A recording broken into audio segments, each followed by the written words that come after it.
Hello students, competitive sociology के भाग 12 में आपका स्वागत है। इसमें हम काफ़ी इंपॉर्टेंट क्वेश्चन करेंगे।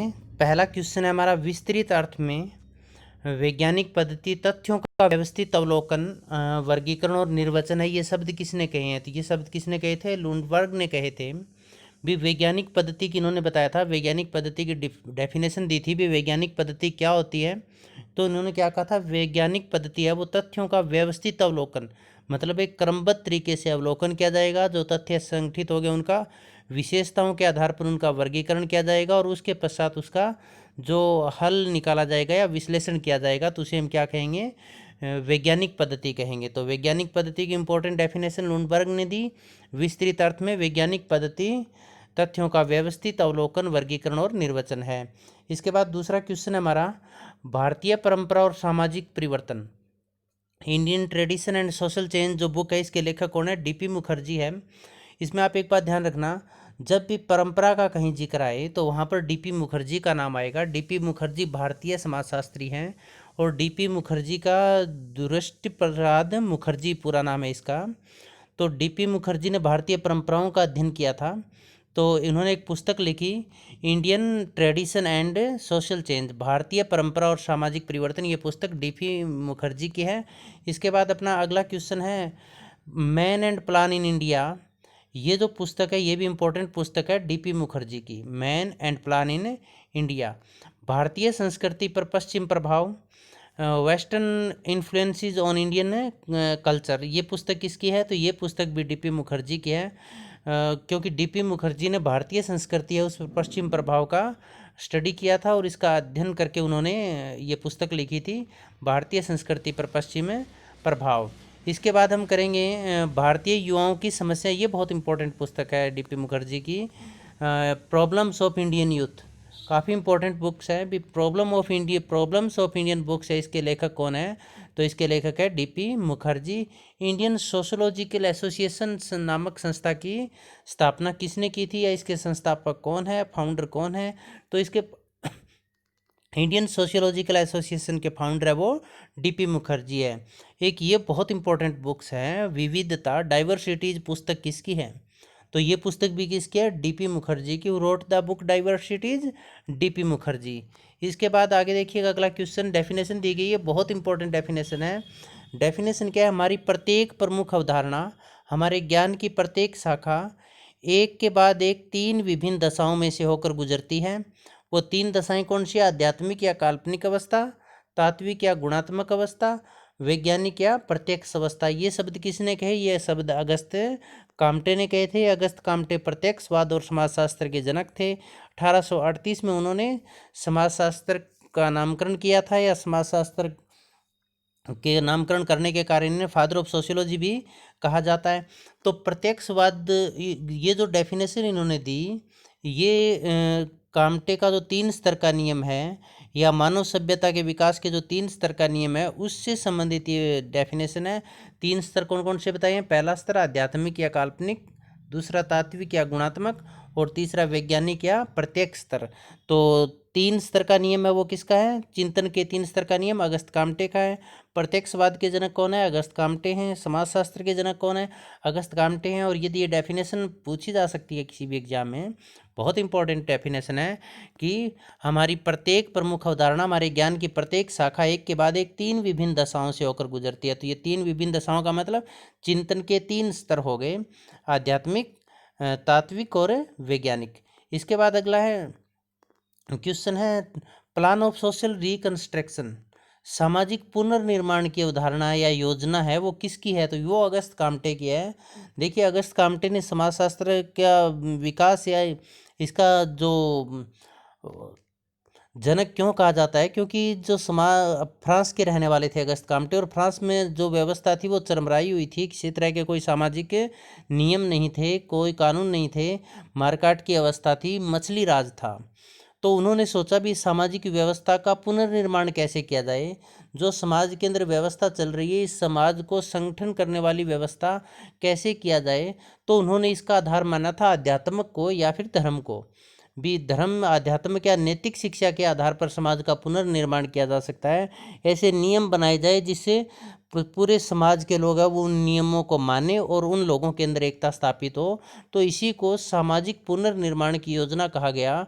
और इन्होंने सामाजिक पुनर्निर्माण का आधार है या प्रमुख आधार है, पर आधार स्तंभ किसको माना था? एजुकेशन को माना था, क्योंकि ज्ञान के द्वारा संभव है। सामाजिक पुनर्निर्माण ज्ञान के द्वारा संभव है, और ज्ञान किसके माध्यम से आएगा? एजुकेशन के माध्यम से आएगा। ये बहुत इंपॉर्टेंट है, इसको आप ध्यान से देखना कि ये विज्ञानों का वर्गीकरण या विज्ञानों का संस्तरण या विज्ञानों का सोपानाक्रम या हायरार्की ऑफ साइंसेज या क्लासिफिकेशंस ऑफ साइंसेज। तो उन्होंने, अगस्त काम्टे ने बताया था, विज्ञानों का संस्तरण या वर्गीकरण किसने किया? अगस्त काम्टे ने किया। विज्ञानों के संस्तरण का नियम किसका है? अगस्त काम्टे का है। तो इसमें कई क्वेश्चन बन सकते हैं। तो अगस्त काम्टे ने, यहाँ पर आप देखिएगा कई बार क्वेश्चन आ सकता है कि अगस्त काम्टे ने जो विज्ञानों का वर्गीकरण किया था, उनका एक पद सोपानिक क्रम निर्धारित किया था, उसमें सबसे प्रमुख या पहला स्थान किसको दिया गया? तो सबसे पहले इन्होंने किसको रखा है? गणित शास्त्र को या गणित विज्ञान को रखा है। कई बार ये पूछा जा सकता है भी, अगस्त काम्टे ने जो विज्ञानों का वर्गीकरण किया उसमें समाजशास्त्र को कौन सा स्थान दिया? तो समाजशास्त्र को कौन सा स्थान दिया? छठा स्थान दिया। या ये भी पूछा जा सकता है कि विज्ञानों के संस्तरण में समाजशास्त्र का कौन सा स्थान है? तो कौन सा स्थान है? छठा स्थान है। या छठे नंबर पर कौन सा विज्ञान आता है? तो समाजशास्त्र। अब इसको समझिएगा आप, ये अगस्त काम्टे ने क्या कहा कि जो सबसे जितना ज़्यादा प्राचीन विज्ञान है वो उतना ही अधिक सरल और निराश्रित है, किसी के ऊपर आश्रित नहीं है, वो स्वतंत्र है, पूर्ण है वो अपने आप में। और जो जितना ज़्यादा नवीन है तो वो भी विज्ञान, परंतु वो उतना ही अधिक जटिल और दूसरे विज्ञानों पर उतना ही अधिक वो आश्रित है। अब यहाँ पर देखिएगा, अगस्त काम्टे ने क्या कहा? गणित विज्ञान है या गणित शास्त्र है, ये स्वतंत्र और निराश्रित है, किसी पर निर्भर नहीं है, ये अपने आप में पूर्ण है। तो ये सबसे प्राचीन है, तो ये अपने आप में पूर्ण भी है। खगोल विज्ञान है, खगोल विज्ञान में जैसे ग्रह, नक्षत्र, इनकी दूरियां, गतियों का अध्ययन किया करते हैं हम, तो ये किसके ऊपर निर्भर है? इस चीज़ के लिए गुणा भाग, इसके लिए किसके ऊपर निर्भर है? ये गणित शास्त्र के ऊपर निर्भर है। तो खगोल शास्त्र गणित शास्त्र के बाद की अवस्था है। तो और इसके बाद भौतिक शास्त्र है, भौतिक शास्त्र है वो किसके ऊपर निर्भर हो गया? और देखिए कि ये क्रम है, गणित स्वतंत्र है और भौतिक खगोल विज्ञान है वो गणित के ऊपर निर्भर है। भौतिक शास्त्र है वो किसके ऊपर? खगोल शास्त्र पर भी निर्भर है और गणित के ऊपर भी। रसायन शास्त्र है वो भौतिक शास्त्र पर निर्भर है, खगोल शास्त्र पर निर्भर है, गणित शास्त्र पर निर्भर है। जीव विज्ञान रसायन शास्त्र पर निर्भर है, भौतिक शास्त्र पर निर्भर है, खगोल शास्त्र पर निर्भर है और गणित विज्ञान पर निर्भर है। इसी तरह समाजशास्त्र जीव विज्ञान पर, रसायन पर, भौतिक पर, खगोल पर और गणित पर, सभी के ऊपर निर्भर है, क्योंकि ये सबसे नवीन है। तो अब कई बार क्वेश्चन आ सकता है, ये ऐसा क्वेश्चन आ जाए भी, रसायन शास्त्र है वो किसके ऊपर निर्भर है? अगस्त काम्टे के अनुसार विज्ञान के लिए वो किन किन के ऊपर निर्भर है? तो रसायन शास्त्र किन किन के ऊपर निर्भर है? भौतिक शास्त्र, खगोल शास्त्र और गणित विज्ञान के ऊपर।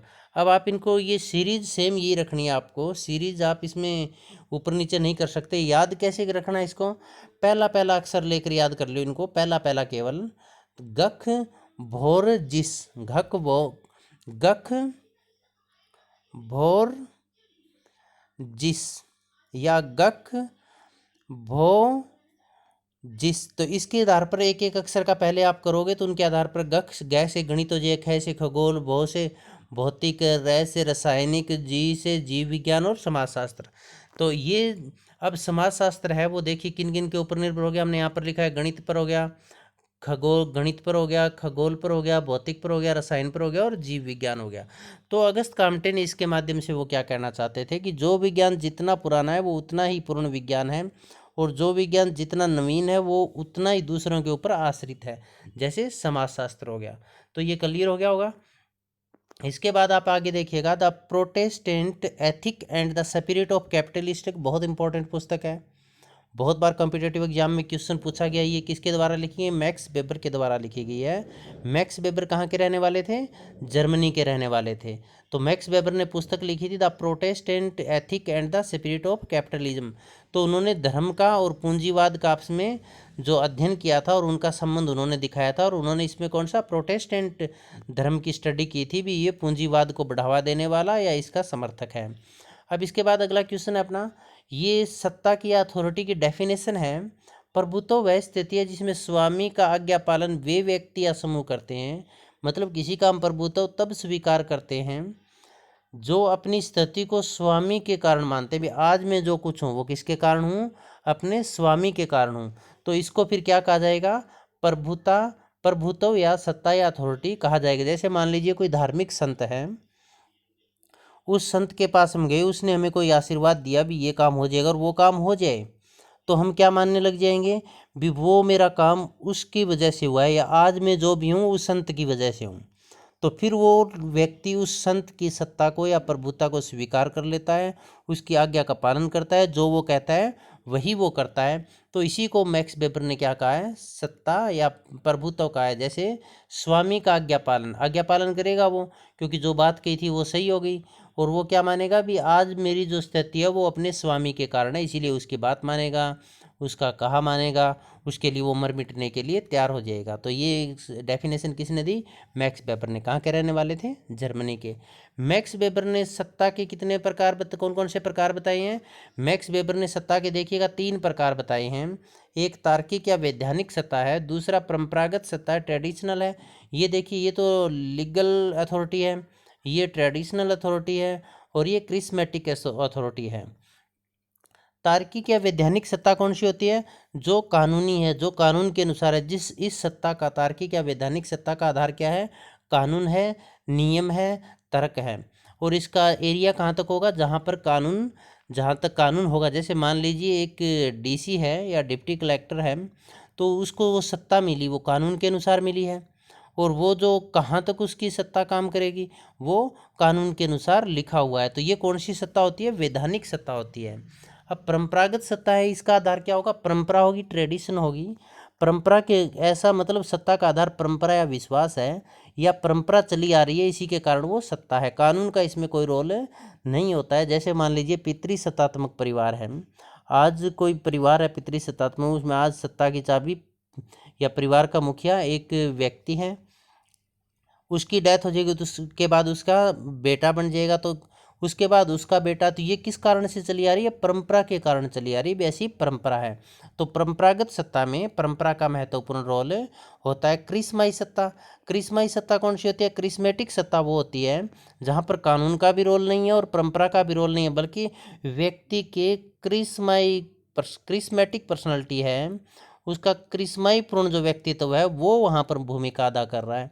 ये कब उभर कर आते हैं? जब मान लीजिए कोई भूकंप आ गया, बाढ़ आ गई, प्राकृतिक आपदा आ गई, युद्ध हो गई, देशभक्ति का कहीं पर कोई कार्य, जैसे हम भगत सिंह की सत्ता स्वीकार करते हैं तो उसमें क्रिस्मेटिक सत्ता थी। लक्ष्मीबाई की सत्ता हम स्वीकार करते हैं, उसको मानते हैं। इसका मतलब क्या हो गया? विपरीत परिस्थितियों के अंदर वो उभर कर आए। महात्मा गांधी की सत्ता हम स्वीकार करते हैं, वो क्रिस्माई मतलब वो उनके क्रिस्माई व्यक्तित्व के कारण उनकी हम आज भी पूजा करते हैं। तो ये सत्ता किसके का, कौन सी सत्ता कहलाती है? क्रिस्मेटिक सत्ता वो कहलाती है। अब आज के लिए एक क्वेश्चन आपको कमेंट बॉक्स में लिख कर डालना है, मैक्स वेबर ने सत्ता के कितने प्रकार बताए हैं? आप सबका बहुत बहुत धन्यवाद।